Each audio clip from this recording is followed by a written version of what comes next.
Baik, sesuai dengan judul materi di atas, yaitu dalam studi kasus PT Laut Biru, yaitu yang dimana PT Laut Biru ini merupakan perusahaan perikanan yang mengekspor produk. Jadi di sini ada yang pertama, ada dokumen yang digunakan. Jadi dokumen yang pertama itu ada pemberitahuan ekspor barang atau PEB. Jadi formulir ini resmi untuk melaporkan barang yang akan diekspor ke luar negeri. Berfungsi untuk menyatakan barang ekspor secara resmi kepada Bea Cukai untuk memastikan kepatuhan terhadap peraturan fiskal dan non fiskal serta memfasilitasi pengawasan arus barang yang ingin diekspor. Yang kedua itu ada dokumen faktur komersial atau invoice komersial. Jadi invoice komersial ini merinci transaksi jual beli termasuk harganya, deskripsi barangnya dan jumlahnya. Fungsinya sebagai dasar perhitungan biaya masuk dan pajak serta membantu verifikasi keakuratan data untuk mencegah sengketa.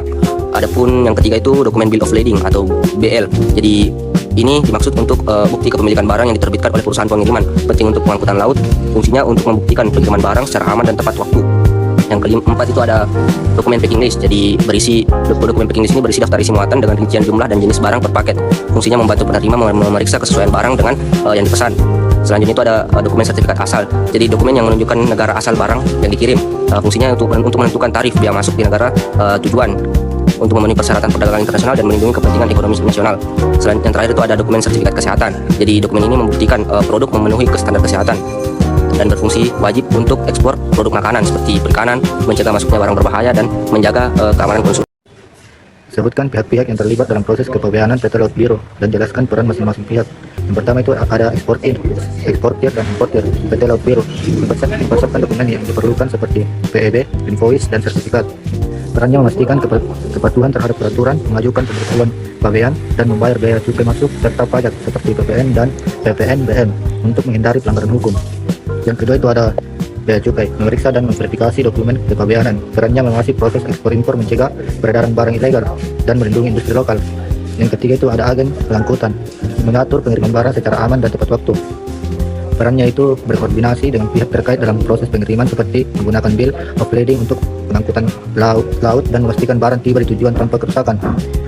Yang keempat itu ada pihak perbankan, mengatur pembayaran internasional dan penerbitan letter of credit atau LC. Perannya bertindak sebagai perantara dalam transaksi keuangan, memastikan pembayaran aman antar negara dan mendukung kelancaran ekspor impor.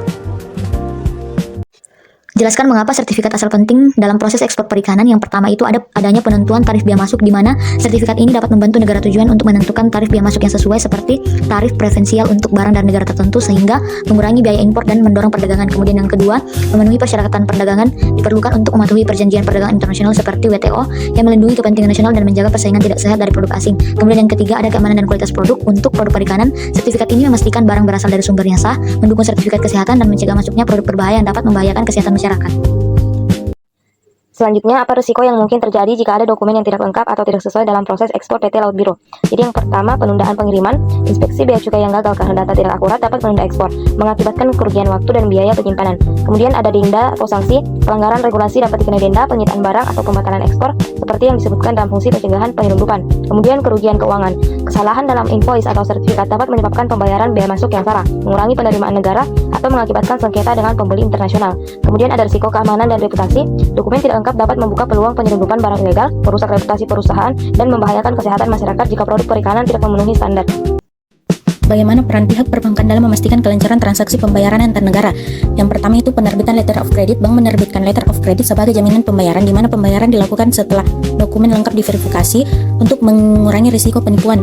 Yang kedua itu pengaturan pembayaran internasional yang bertindak sebagai perantara untuk memfasilitasi transfer dana antar negara dan memastikan kepatuhan terhadap regulasi keuangan global. Terus yang ketiga, mendukung kelancaran ekspor impor dengan mengintegrasikan bea cukai dan agen pengangkutan bank, memastikan pembayaran tepat waktu dan mencegah penundaan untuk mendukung pertumbuhan ekonomi melalui transaksi yang aman.